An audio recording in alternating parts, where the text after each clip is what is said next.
The Tennis Gambling Podcast on the Sports Gambling Podcast Network is brought to you by Market Fantasy. The brand new offer for new customers. Play just $5, get $100 bonus funds with promo code SGPN. And welcome, everybody, to the Tennis Gambling Podcast here on the Sports Gambling Podcast Network. It is currently Monday afternoon, September 29th, around 4 p.m. Eastern. I'm Rosso Scott Reichel, once again going solo for this pod. Time to get into the matchups taking place on Tuesday in Tokyo and in Beijing. We have the final match between Alcaraz and Fritz taking on in Tokyo, and the semis taking on in Beijing. So we're going to break down all three of those matches in a few minutes. Before we get into the actual breakdown of those matches, a reminder, you can also check out the podcast on either YouTube or Spotify or Apple. So if you watch it through YouTube or you actually listen to it audio only, that's fine. But please leave a rating and a review on Spotify and Apple. And please like and subscribe on YouTube to help the show grow. Plus, a reminder, check out the merch store on the SGPN website. We have a lot of great tennis merch. We have sweatshirts, we have t-shirts, we have mugs, different colors, very affordable and comfortable. So check out all the merchandise that we have. Plus, a reminder for the actual merch store, we're having a sale right now until the end of September. A quarter off everything with the promo code football. So once again, if you want to get yourself some Tennis Game Podcast merch, the code works for every single item on the merch store. Use code football at checkout until the end of September for 25% off anything in the merch store.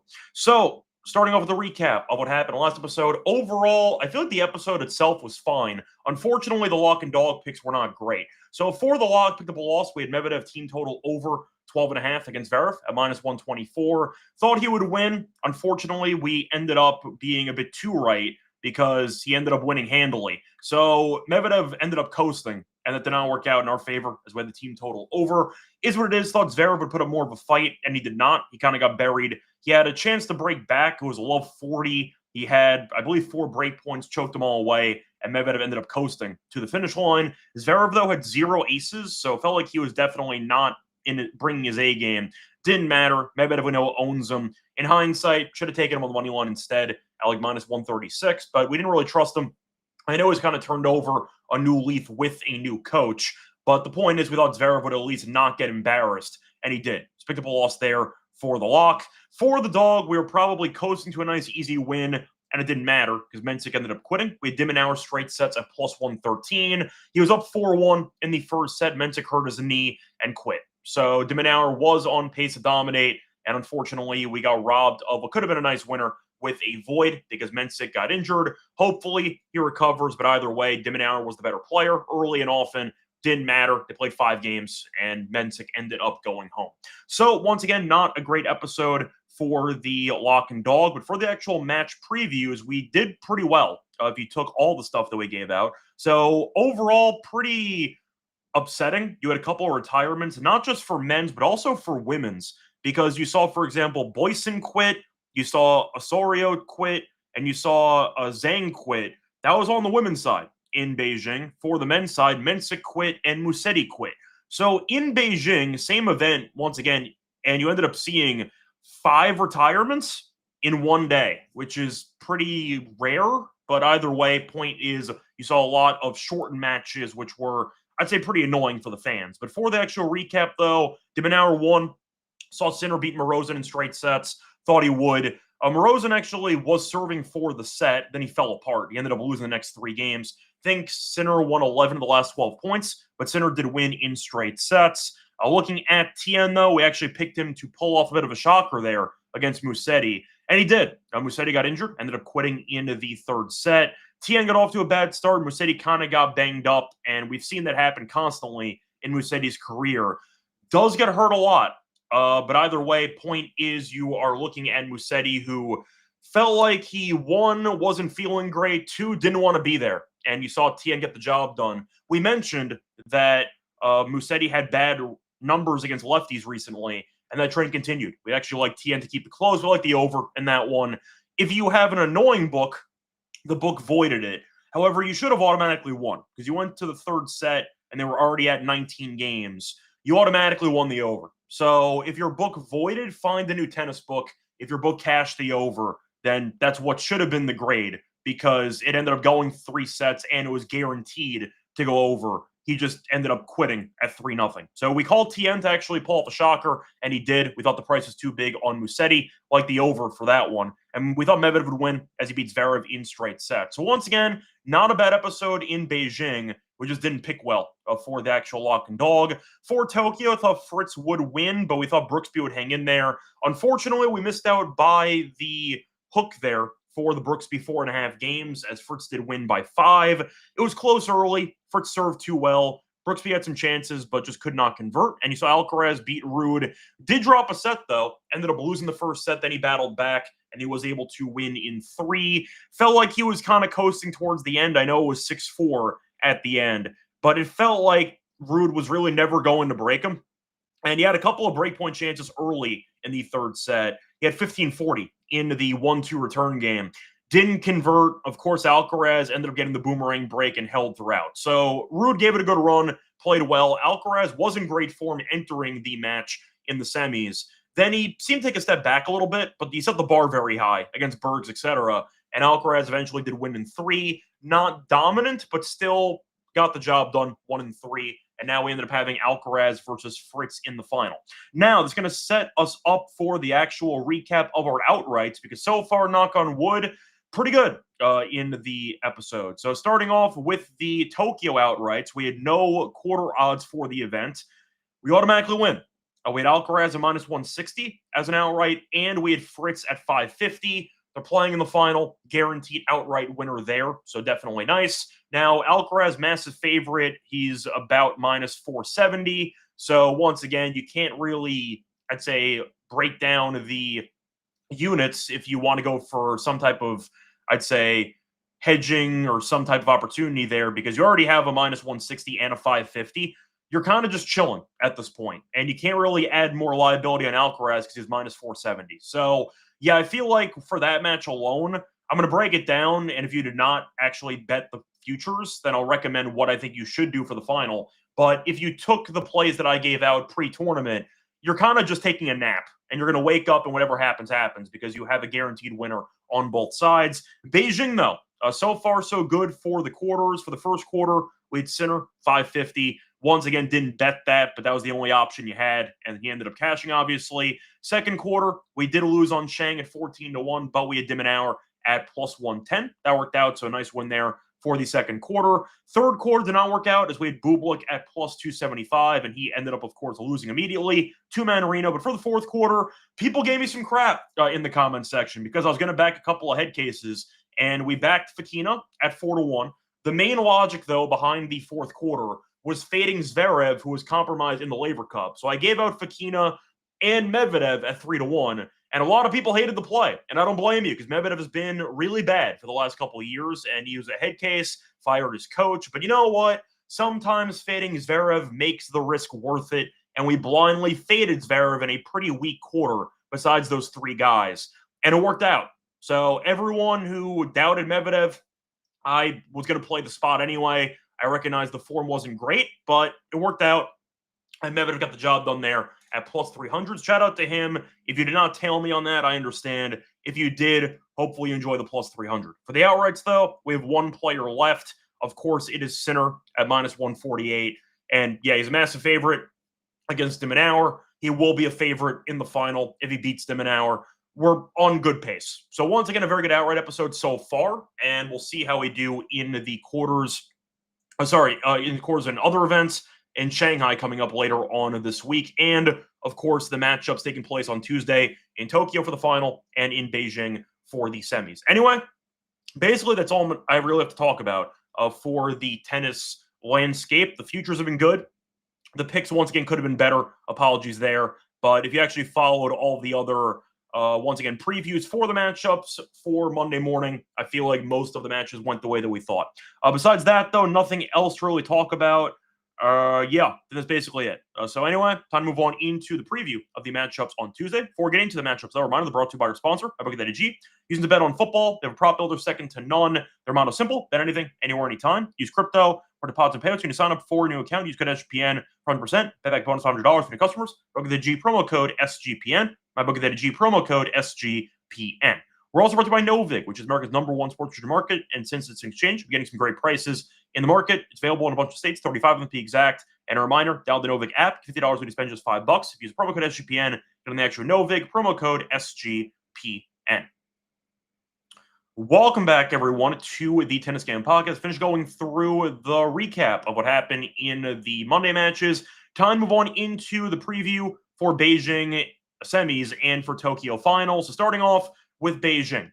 So for this one, you're looking at what are two pretty big favorites on the card. One is kind of a why bother favorite, and the other might be competitive. But you have Sinner taking on de Minaur in the first matchup. Sinner is minus 750, de Minaur is plus 530. For the spread, you have either reduced 4.5 for Sinner at minus 155 or minus 5.5 games at plus 115. de Minaur plus 5.5, though, is minus 135. The over-under is at 20.5 or 19.5. 19.5 over is minus 135. The under on 20.5 is minus 130. Set spread, Sinner straight sets minus 225. de Minaur to win ace sets plus 170. The over 2.5 sets is plus 220. So the head-to-head has been a complete path of no resistance for Sinner because he has owned de Minaur. He is 10-0 lifetime, 10-0, and 9 of the 10 meetings ended in straight sets. Ouch. It has been very, very ugly when they face off against each other, and you might end up seeing a pretty similar story unfold here on Tuesday. Now, Sinner's been good, not great so far in the event. Destroyed Cilic, lost set to Otman, then he made amends by winning 6-0 in the final set, and then was against Morozin, and Morozin served for the second set. So Sinner's been good, but he has not been his usual dominant self. Now, de Minaur has been very good. He went to the Labor Cup, was very good, arguably Team World MVP, showed up in Beijing, beat Bu in straight sets, beat Rinderknech in 3, and beat Mensik in 5 games. So not exactly great competition. Rinderknech was a lucky loser who filled in at the last minute. Mensik was injured, and you're looking at Bu, who I don't think is that great. I know it's in China, but still, Bu, I think, is more of a fringe ATP-challenger guy.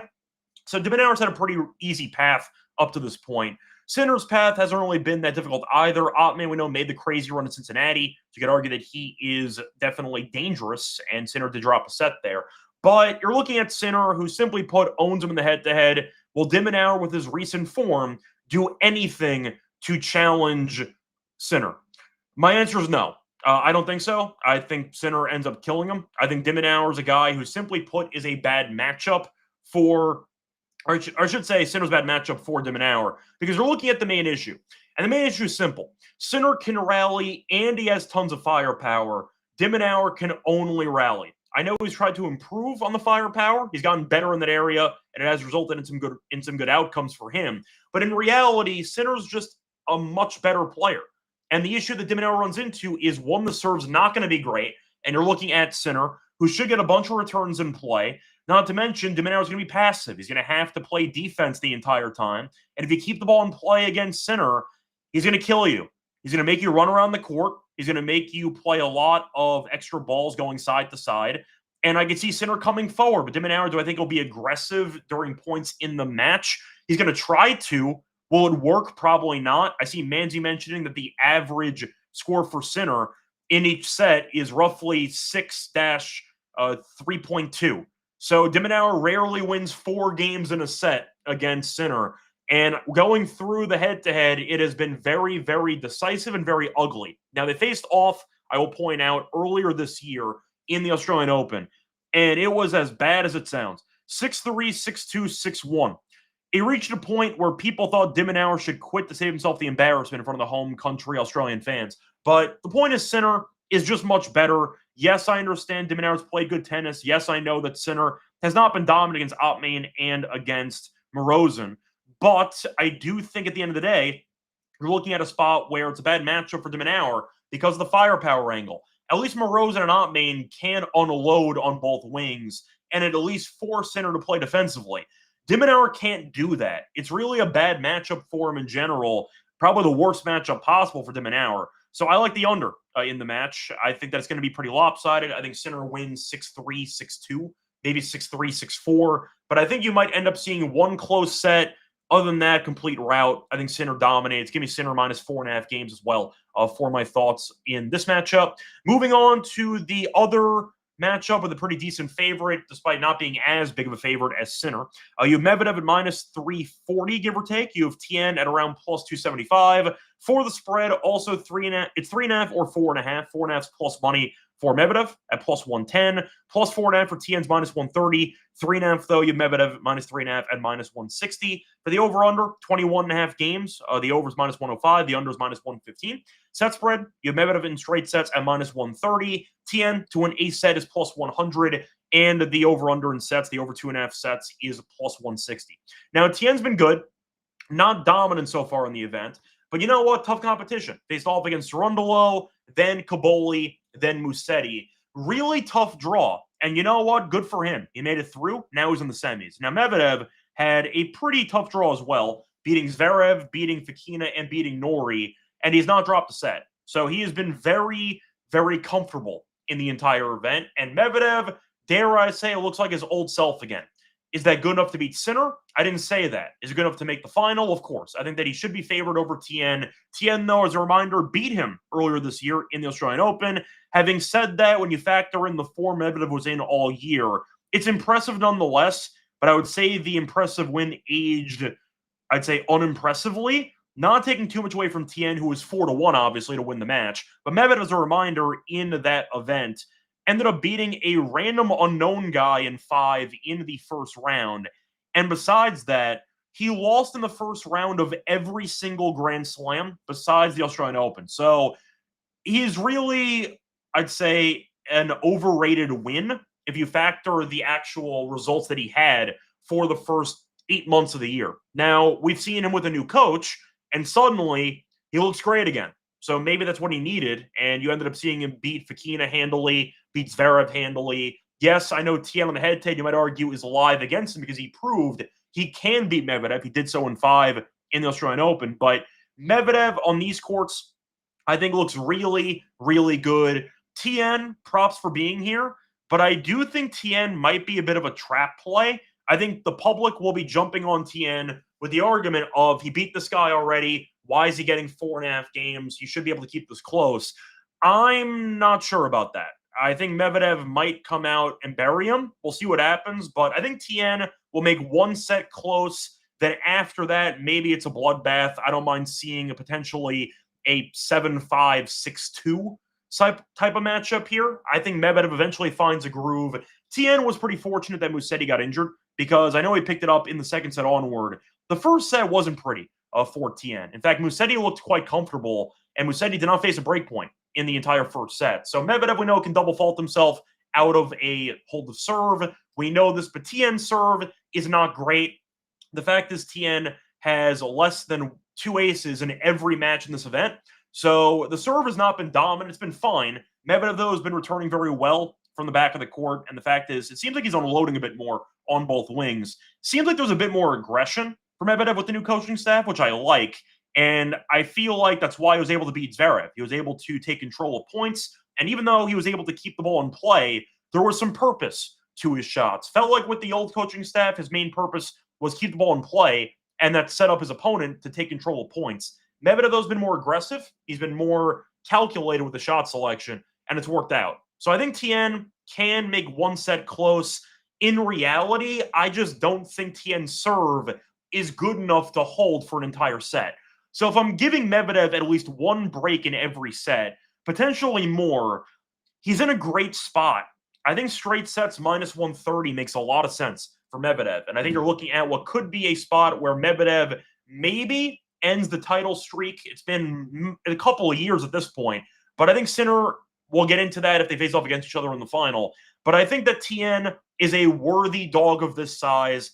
Medvedev's beaten better competition, all in straight sets. And you could argue Tien might be a bit fatigued after having a bunch of, I'd say, tough matches. The Musetti one ended in 2.5 sets. Caboli no-showed the entire match. And even Cerundolo was a very tough match. So it's not been an easy path for Tien so far. And Medvedev, form-wise, has been the second best player in the field. You could argue the best player in the field because Sinner's had a couple of, I'd say, moments where it seemed like he was going to drop a set. He did drop a set, and Medvedev is not. So I like Medvedev here comfortably. I think he wins in straight sets. Think Tien makes one set close, maybe. The serve's not good enough, though. Give me Medvedev to get the job done in straight sets here at around -130. Moving on to the next matchup here. For this one, going to the Tokyo final, to Alcaraz and Fritz. A reminder, if you backed my outrights, we don't have to do anything for this match. We have Alcaraz -160, and we have Fritz at +550. Now, for the actual pricing for the match here, if you did not bet the outrights, you have Alcaraz -470, Fritz is +350. For the spread, -3.5 for Alcaraz, +3.5 for Fritz, plus money though, +120 for Fritz. For the over-under, 21.5 games, -135 on the over, the unders +105. 22.5, you +110 for the over. The under is -130. For the set spread, Alcaraz straight sets -150. Fritz to win ace set is +117. Match to go to 3 sets is a +167. So a bit of deja vu faced off in the Laver Cup last week, actually. And Fritz killed him. Fritz won in straight sets. Good for him. That was about 9 days ago, 1-6-3, 6-2. Now, Alcaraz, we know, has been playing extremely well on hard courts, and Laver Cup is hard court, very, very slow. So it's kind of a really difficult event to use to compare to Tokyo. Tokyo plays a lot faster. That's why we've seen Alcaraz look sharp. Fritz did look good, maybe confidence-wise. He'll be able to build on that win against Alcaraz. And Alcaraz did drop a set to Ruud in the semis. But Alcaraz, before that loss to Fritz, had won every meeting. Now, I will point out Fritz did win the second set against Alcaraz in Wimbledon in the semis. Alcaraz, of course, did win in 4. The sets were close, though. There was a breaker in there. Alcaraz won 6-4, 5-7, 6-3, 7-6. So Fritz was competitive on grass. Of course, he didn't win, but Alcaraz ended up having a bit of a struggle against Fritz. So you can argue Fritz is actually a dangerous opponent for Alcaraz in this one. Will I pick Fritz to win? No, I'm not going to. I think Alcaraz is going to win. Now, I think Fritz has been playing pretty well. At the same point, I do think Fritz has had a pretty, I'd say, weak competition up to this point. So is Alcaraz, but he's also #1 in the world. So Fritz, by comparison, ended up beating Diallo, who was in really bad form. That ended up going to 3 sets, but Fritz got the job done. Borges, who I'm not the biggest fan of, but I know that he had a pretty respectable run in the U.S. Open, lost in 5 to Paul. So I understand Borges can be dangerous, and it was close anyway. Korda ended up beating in 3. So Korda's been coming back from injury lately. He's been fine, but either way, point is a good win for Fritz, and beat Brooksby, which I think we'd all agree in hindsight, a pretty favorable draw for him in the semis. So not the easiest path, but also not any world beaters on the path. And Alcaraz, of course, a massive step up compared to Brooksby, for example. Alcaraz, though, ended up beating Baez, beat Bergs, ended up beating Nakashima, and beat Ruud. Now, Ruud was able to win a set. He's also a good returner in general, but Alcaraz eventually used some drop shots, took control, and the forehand was able to be the main weapon to take control of the rallies. Now, I feel like Nakashima, who I know is worse than Fritz, I'd argue is at least a decent comp for this actual matchup compared to the other opponents, because Nakashima does have a big serve, not exactly the best rallier, and Alcaraz destroyed him 6-2, 6-4. Now, I think Fritz can make one set close again, but I think Alcaraz wins, and I think that he'll be pissed off after losing to Fritz in the Laver Cup. I see Manzi mentioning the same thing. I think Fritz, with the actual pace of the courts here, can hold serve, force a breaker, and it's why he's a former champion at this event. But Alcaraz, simply put, is just much better than Fritz. And Fritz was able to win an exhibition match against Alcaraz, against regular title match stakes, against top-tier opponents. Fritz usually does not show up, with the exception of Zverev, who he's owned. But Zverev's in his own separate category. So I think Alcaraz wins probably in straight sets, maybe get a breaker in there. So maybe the over is worth a look at 21.5. You get a breaker, then you throw in maybe a 6-3 or 6-4, and you win anyway. But 31.5 games here at -135 does sound kind of appealing. Alcaraz team totals juiced to 12.5. I don't mind that, but I think Alcaraz wins. If I had to go for a prediction, I'll go for straight sets with a breaker. Alcaraz was off to a bad start early against Ruud. Then he settled in. It happens. We know Alcaraz can have some wild sets if he hits a lot of errors, and he did. Then he settled in. He dominated. Then the drop shots will be effective against Fritz. I think the variety will work out. Fritz's issue, at the end of the day, is the lack of variety. We know what he wants to do most of the time. And Alcaraz, I think, will be able to exploit that. So give me Alcaraz, use the drop shots, use the serving, some volleying as well. And I think the forehand, simply put, is going to really be the main weapon Alcaraz uses to beat Fritz. I think he ends up out firepowering him, which is going to be the reason why I'm going to pick him. Give me Alcaraz in straight sets here. I think it's the end of the day a spot where Alcaraz should be the better player because he's number one in the world, and I think he'll look better than he did in the semis against Ruud. Give me Alcaraz to bounce back here in the final as I'm picking him to win in straight sets. Anyway, time to move on into the lock and dog picks. Before we get into the actual lock and dog, reminder, they're brought to you by our sponsor, which is Underdog Fantasy. So you can use them to play fantasy pick'em. You win 500 times your entry, pick higher or lower on your favorite player stats. Bunch of different sports you can use it for as well. They have a new offer for new customers. Play for just $5. Get $100 bonus funds. Use promo code SGPN. We're also brought to you by Rhythm. They're off to a great start in college football and the NFL. They have a new leaderboard system with cash prize every week just for tracking your bets in the app. Track 5 bets of the same type for any model that you build, and you can win $1K. A reminder, the bets do not have to win. Just track 5 plays, and you're entered into the giveaway to win $1K. Use promo code SGPN25 when you download the Rhythm app for a quarter off your first month. Once again, Rhythm, use promo code SGPN25 for a quarter off your first month. Welcome back, everyone, to the Tennis Game Podcast. Finished going through the preview of the semis in Beijing and the final in Tokyo. Time for the lock and dog picks. For the lock, going to Beijing, I'm going to go to the de Minaur team total. I'm going to go with the under 8.5 games minus 135. Rogue line by DraftKings. Every other book had 7.5. Yet DraftKings decided to hang 8.5 at minus 135. Thank you. I appreciate the extra game. I think de Minaur is going to get killed in this matchup. Sinner is 10-0 in the head-to-head. 9 of the wins were in straight sets. And you're looking at a really bad matchup for de Minaur. He's been getting buried in almost every meeting. Said before, 9 of the 10 were in straight sets. De Minaur has won less than 9 games in 6 of the last 7 meetings. That includes the 3-set Australian Open match earlier this year. They played an extra set, and de Minaur still couldn't get to 9 games. I think Sinner kills him. I think Sinner is going to use the firepower to bully de Minaur around the court. De Minaur has been playing good tennis lately. I get it. Weak competition so far in the event. And Sinner has been vulnerable with the serve. He got broken by Morozin, almost ended up losing the set, ended up getting broken 3 times in a set against Altman. I get it. De Minaur, though, really not a good server at all. Think Sinner will look sharp. It'll be the usual one-way traffic. Give me a 6-4, 6-2, 6-3, 6-2 type of matchup. Even one close set, a 7-5 or 7-6. There is a chance de Minaur gets buried 6-2 in a set. And with that being the case, I think there's some value for Sinner in straight sets to get the job done comfortably. Give me de Minaur, team total under 8.5, rogue line here, minus 135 on DraftKings as my lock for the show. For the dog, I'm going to go with the same game parlay. I'm going to stay in Beijing. I'm going Medvedev, but I will throw in an aces play. Give me Medvedev money line with the TN under 1.5 aces at even money on Caesars. So Medvedev has been coasting. He has not dropped a set yet. Ended up beating Norrie, beat Fokina, and beat Zverev in straight sets. So he's been great. Now, I will point out that TN has been good, beating good competition, but it has not been easy. Medvedev's been coasting, and yet you're looking at TN, who has lost a set to Cerundolo and Musetti. So I will point out that TN has been battling, and I think Medvedev's not the guy you want to face when you might be exhausted after having a pretty tough first couple of rounds in the event. But for the aces play, I think Medvedev's going to win. First of all, minus 400. I'll throw that in there.